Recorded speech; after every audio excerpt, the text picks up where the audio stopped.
road side to Islam. It was a dream, but now, alhamdulillah, it's a reality. Assalamu alaikum warahmatullahi ta'ala wa barakatuh. My name is Ishaq Mustaqim. My father is from Haiti and my mother is from Switzerland, and I'm Muslim 2 years now. I was born in Montreal and I grew up in Montreal. When I was a young kid, I was really good in school. Like my mom, I'm sure my mom had like high hope in me because I was his first kid, and I was a really good kid, really good grades in school and everything. Everything changed while I was looking for happiness. I was only living with my mom and my stepfather, and I didn't really have a father figure. My stepfather was not a father figure, and my dad was not in my life. So I ended up being raised by the street. So at the age of like 13, 14 years old, I started looking like the other kids in school, and I saw them, I saw the kids that were taking drugs and drinking alcohol and going out with girls. I saw them like more happy than the other kids. So I started to wanted to be with them and try that stuff. So that's what I did.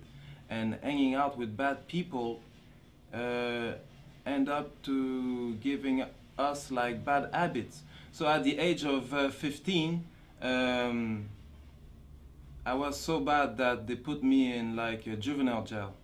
So I went to juvenile jail like for a few months, and after that I didn't stop like doing bad things. I did so much bad things that they wanted me like to lock me down like for good. So I ran out from that juvenile jail, and after that my mom had to send me back to send me to Switzerland. So I went to Switzerland to work for her brother, and I worked there for like 3 months. But then again, I was alone there, but I put myself into a trouble that the police was looking for me, that I had to come back here to Montreal. And that was at the age of 17. At the age of 17, I cooled off. I stopped doing like bad things a little bit because I was saying to myself like soon I will be 18, and soon like if I get caught, I will go to jail. But I don't know what happened with me. Like at 18, like I started back again, and they got me, and I went to jail for like 2 years. Before I went to jail, I learned that the happiness was into getting high, getting drunk, and getting with girls. But in jail, because jail is the school of crime, I learned that the happiness was into getting a lot of material thing, a lot of money. And 2 years in that jail made me have a criminal mind. I didn't have a really criminal mind before, but that 2 years, like that's what it did. And I was Christian before, and I was Christian, but I was not praying. I was only praying like when I wanted something really bad, or when I was into problems. And that jail time was for me a problem. So I started reading the Bible and praying a little bit. And I don't know why, like somebody that I wasn't speaking with, he wasn't around like who I was hanging with. He just came and gave me the Quran, and he told me to read it. But at that time, like I was reading the Bible, and the Quran was not written the same way, so it didn't like touch me. So I just like give it back. After when I got out from jail, I started my mission to get money. When I got out of jail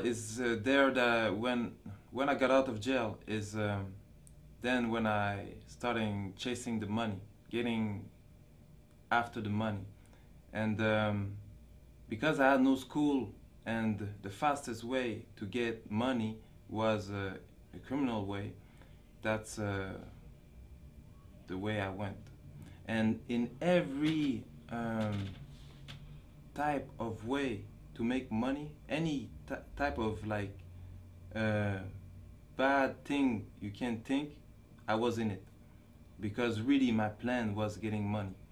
And I lived like, I don't know if it's a good thing, or if some people would say it's a good thing, some people would say it's a curse, because in my life, like, I achieved like most of my goals that I wanted.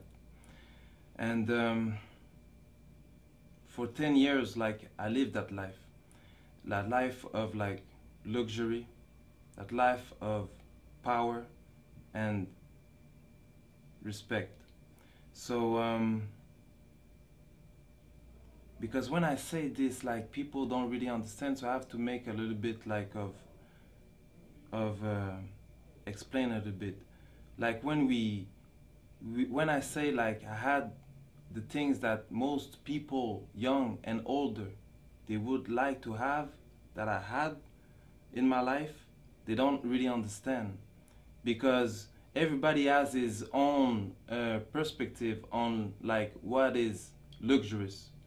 So when we're talking about cars, Benzes, I had a few, BMW, Porsche, Viper, Hummer, Jaguar, Cadillac, like most of all the brands, like the big brands, that's the car that I had.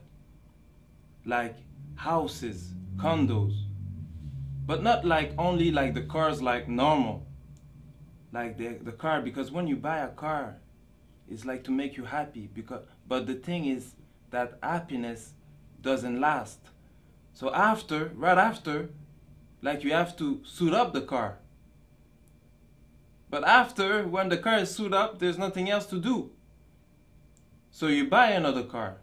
Me at one time, like, had like 2 cars, and I was renting out like other cars just to have another change, because like I was bored. I had a house and I was living in hotel suites. It cost me like 10,000 a week just for hotel suites. So the clothes, like just the clothing, like because like when you have money, like even the money like change your style a little bit. Because before I was like I was dressing like everybody, but after that I had to like buy suits, you know, like $3,000-4,000 suits, you know. And I had like me, I was not really the type that was going like into clubs and partying. I didn't really like that. What I liked it more was really, because really I was on a mission, I really liked it more like staying home, counting money, planning for other plans, you know. So when I got out into the club, was only like for money purpose. When we had like meetings, or like when they invite me, so they had to be like VIPs and everything. Because the thing is that most of the rappers, they want to be like gangsters, and most of the kids, they want to be like rappers, but those rappers, they want to be like the criminals. And at one time, that was the type of person I was. I was a person that really liked like to enjoy a good meal. So that's what I liked it most. Every day going to big restaurant, like the biggest restaurant of the cities, and eating on floors that most of you will never see. Like floors that are not open to the public. So we eat like for like few thousand a meal. And that's nothing, because there's other people that's doing more, you know. So that was the type of life that I was living. And I lived like a millionaire life for like 10 years. But at the end, because all that doesn't come from nothing, you have to work a lot. And at the end, I was questioning myself, like, because when you have all that, and I didn't find the happiness, like, even at one time, because I was in my house, that I rebuilt my complete house, like, I made a container, like, to come in front of my house, and I destroyed everything, like, throw out everything in the container, and I rebuilt everything, like, with the best of the material. But even after, I'm alone in my house, like, and I'm thinking, like, I'm not happy. Even if I drink the best of the alcohol, I'm not happy. So I was questioning myself, like, really badly. And it's then when sometime, like, you go into, like, little, like, what we can call, like, depression, because you're questioning yourself so much. And at the same time, like, because when you live that kind of life, it can't be good forever. So after 10 years, I got caught for a little thing, and I had a sentence of 11 months. So I went to jail for a few months, 9 months, and because I did, like, you don't do, like, the full sentence, like, I went to jail for 9 months. So there, because of my criminal file, like, they put me, like, in a certain area, like the maximum. And at that time, like, they put me, like, even, like, if I had, like, a good life, there's always, like, you always want more. So there's, like, always, I was looking up to other people still, you know. So, and they put me, like, in a wing with, like, those kind of people that had even more money, that was spending even more money. Like, they were talking, like, a lot of money. So it's not like anybody, like, we're talking just like that and you believe, like, you can read it in the newspaper when something happened, like, it's in the newspaper. So and they were talking about me like that. Even them, they were not happy. Even them, like, they wanted to change. So really, all that made me even more, like, put in a position that I had that I had to think about my life. And after, at the end of my sentence, I got in a jail, in a cell with a Muslim, and that Muslim brother started to talk to me about Islam. And really, now I was, like, because I was already questioning myself, so I was really interested about what he was saying, and what is a good thing for him, but a bad thing for me. He got released, but he told me he would send me the Quran, but maybe something happened, because he never did. Like, I don't know if he never did, but I never received it. So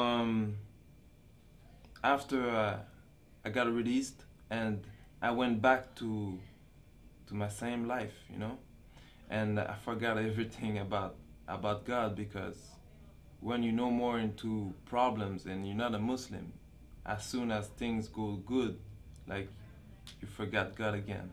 And while I was, like, doing my life, I met up with a woman, and that woman, she was Muslim, and her mom, she told me that I should look up into Islam.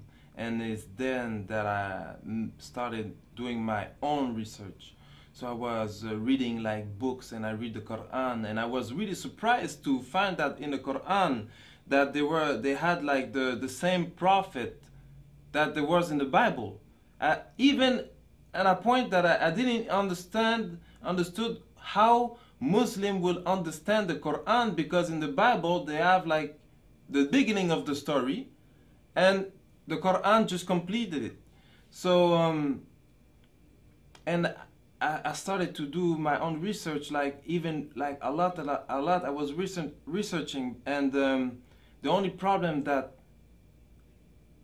I end up having is like that, because as a Christian you have to believe that Jesus is the Son of God, and if you don't believe this, you go to hell, and if you believe it, you go to paradise. And I didn't want it to go to hell for nothing. Like it had to be the true religion, so I had to really make some research. And alhamdulillah, I found that Islam was the truth, and I made my shahada. So right after I took my shahada, 3 days after, my mom called me and told me that the police was looking for me. So I went to see my lawyers, and they told me that I should give myself tin.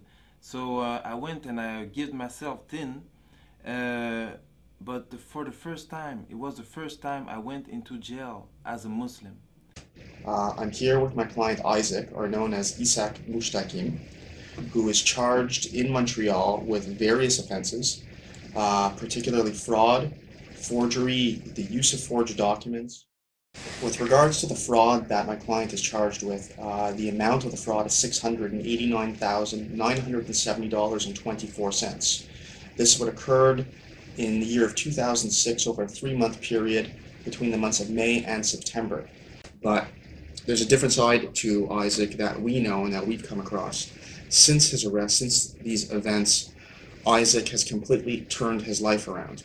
I mean, notwithstanding this criminal record, I mean, breaking and entering, conspiracy to commit a criminal act, robbery, assault, mischief, intentional impersonation, I mean, the list goes on and on. Notwithstanding all of this, this individual has completely changed himself. He is no longer the person that he was when he was younger. He's married. He had a tough life. I mean, he grew up on the street. He grew up a life of crime and violence. That's no longer the person he is. He's married. He's a contributing member of society. He has a stable job. We have letters of recommendation from his employers.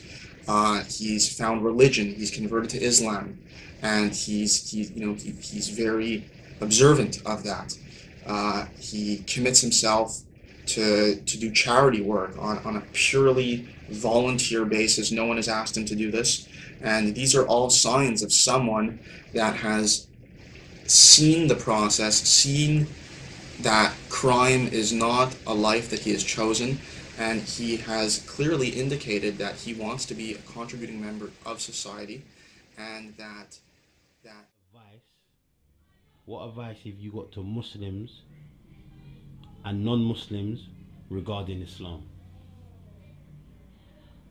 But because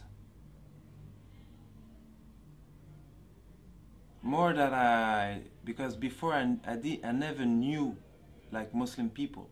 If there was Muslim people around me, I didn't know, because they never talked to me about Islam. I really think that there was no Muslim around me. But now that I'm a Muslim and I'm just like hanging out with Muslim and seeing Muslim, there's a thing that really like get me sad, you know? Is because me, before I used to like a lot of I used to like a lot the tattoos, and on my head a tattoo get money. But more that I see little kids, like young Muslim, I realize that they have the same tattoo that I have, but not on their head. They have it on their heart, and they want to compromise their Islam for money, for like seriously stupidity. Like I don't, and that get me like really sad, that they don't know the value of what they really have. Because Islam gives me an happiness that everything that I had in my life, like all the money, the girls, because with a lot of money comes the girls, the money, the girls, the house, the condo, like all that life never give me a happiness that I have today. A happiness that lasts. And for the non-Muslim, seriously, before, like I didn't know nothing. For real, me, before, I will never thought I will be a Muslim. Never. Never. So seriously, like, what they're showing, like, in the media, because we all think like Muslim is like crazy people with beard that want to blow themselves up. Like, I don't understand. Like, what you see in the media is not the real thing. Really, if you want to learn something, you open the book and you read. And before I used to not read, never read. But seriously, when you read about Islam, it's the best thing that you can learn. And even if you're not interested about changing your religion or getting a religion, at least just read it for like education. Just read it so you know what they're talking about. Why so much people are turning into Islam? Why? You have to question yourself, like, because everybody has a brain. Maybe you believe there's a God or not. I believe there's a God, and the God, like, give us a brain, and the brain is to think. So I just ask you to think by yourself. Don't think, like, don't just follow what the media gives you. Like, think by yourself and read. Like, read the Quran. There's translation of the Quran in French, in English, in all the language. So just read, try to really learn about Islam, and don't look what the Muslims are doing, because that's a lot of people say, like, but I know a Muslim. A lot of Muslims, we're human beings and we all do mistakes, and there's a lot of Muslims that, like, there's only one Muslim, and that was a prophet that really, like, can live what the religion, the Prophet ﷺ, like, that really, like, lived what the religion was teaching. But all the Muslims, most of the Muslims, even me, I'm not a perfect Muslim. We all try to be good. We all try, but you can't learn the religion by looking at me or hearing what I'm saying. So that's why I'm saying, go read the Quran and learn about Islam from its source. And I want to say Jazakallahu khair to Roadside to Islam. Assalamu alaikum wa rahmatullahi ta'ala wa barakatuh.